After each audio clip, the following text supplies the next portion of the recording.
Marketingni natijasizligi, ya'ni hamma deyarli marketingdan qoniqmaydi. Biz masalan $10,000 pul sarfladik marketingimizga.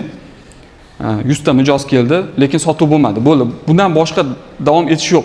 Masalaga chuqurlashish yo'q. Ya'ni bu ham o'sha imенно sotuv jarayonini, marketing jarayonini tahlil qilish, u yerdagi informatsiyalarni yig'ish, to'g'ri vazifalar taqsimlab berish bilan amalga oshiriladi. Hozir endi bu sanagan 3 ta muammoyim bo'yicha chuqurroq yana yechimlarni ko'rsatib bermoqchiman. O'sha birinchi muammoga qaytamiz. Demak, birinchi muammomiz esingizda bo'lsa, o'sha bemor bilan kommunikatsiyani yo'qolib qolishi edi. Bu uchun bizda taklif qilayotgan yechimimiz 3 ta bosqichga bo'lib olishinglar kerak. Ya'ni sizlar haqingizda bemor birinchi marta eshitdi, o'sha klinika bor ekan shu joyda deb kirdi yoki kimdir tavsiya qildi. Birinchi o'sha mijozlarni sizlar kategoriyaga ajratib olishinglar kerak. Bular yangi mijozlar. Sizlar ular bilan to'g'ri tashriflarini to'g'ri tashkil qilib berishinglar kerak. Masalan, u 11 da kelishi kerakmi? 11 da kelib to'g'ri vrach qabuliga kirishi kerak. U kutib o'tirish kerak emas yoki qanaqadir mavhumlik bo'lishi kerak emas. Yana bir asosiy narsa price list ham shaffof bo'lishi kerak.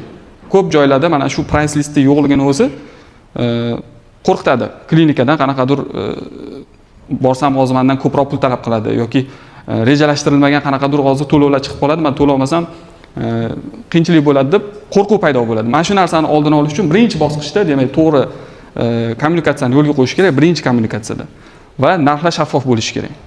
Doimiy klient o'zi kelib pul olishi kerak va ishonishi kerak sizlarga o'sha narxlar shaffofligi. Ikkinchisi bu davolanish jarayoni boshlandi. Vrachga keldi. Endi vrach bilan boshlandi. Bizda odatda bemor kelgandan keyin mana vrach bemor sizga mana shuni davolab qo'ying, shu bemor bilan shug'ullaning deymiz. U yerda masalan birinchidan sodiqligini olib qo'yadi shifokor. Endi klinika rahbari sifatida bu sizlarga yomon narsa, yomon signal. Sodiqligini olib qo'yadi. Ikkinchidan sizlar uni sifatini nazorat qila olmaysizlar. Sizlarda standartlar yo'q bo'ladi. Ya'ni standartda, sifatda hammasini bu vrach kayfiyatidan kelib chiqib turib qo'yadigan narsaga aylanib qoladi.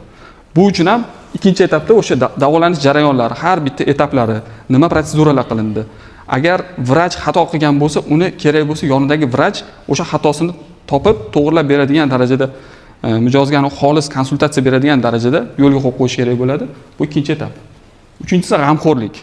Klient keldi, tishini davolatib ketdi, bo'ldi emas. Unda har doim sizlar bilan kommunikatsiya bo'lib turish kerak. Har doim sizlar o'zingizlarni eslatib turishinglar kerak. Har doim masalan tug'ilgan kuni bilan tabriklashinglar kerak. Samimiy, ismini yozib kerak bo'lsa. Shunchaki bayram bilan tabriklaymiz yoki tug'ilgan kuningiz bilan tabriklaymiz emas. Aynan ismi bilan samimiy bo'lgan munosabatda mijozlar hurmat qiladi. Shuning uchun uni doimiy rivojlantirib borish kerak.